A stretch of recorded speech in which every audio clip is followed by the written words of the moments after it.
नमस्कार. आपण आधी हे समजून घ्यावं की लोकांना आपण का खटकतोय? ते आपल्याला का विनाकारण विरोध करतात? आपण वाईट किंवा चुकीचं वागतोय म्हणून नाही, तर त्यांच्या मनासारखं वागत नाही म्हणून. निष्ठा आणि प्रामाणिकपणा या तशा अत्यंत महाग गोष्टी आहेत. सवंग लोकांच्या गर्दीत नेहमी घुटमळणाऱ्या कुणाकडूनही त्यांची कधी अपेक्षा धरू नये.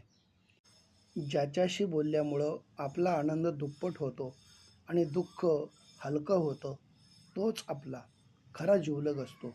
बाकी सर्व मोहमायेने व स्वार्थाने बरबटलेले दुनियादार असतात. अशा ठिकाणी कधीच बसू नये, ज्या ठिकाणी दुसऱ्यांबद्दल वाईट बोललं जातं. कारण आपण तिथून उठून गेल्यानंतर त्या ठिकाणी पुढची चर्चा आपल्याबद्दल होत असते. अपयशाच्या भीतीने स्वाभिमान गुंडाळून तडजोडीचे आयुष्य कधीही जगू नये.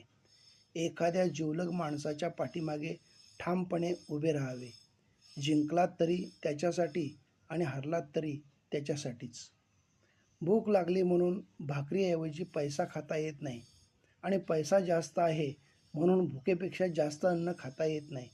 म्हणजेच जीवनात पैशाला ठराविक रेषेपर्यंत स्थान आणि मर्यादा आहे.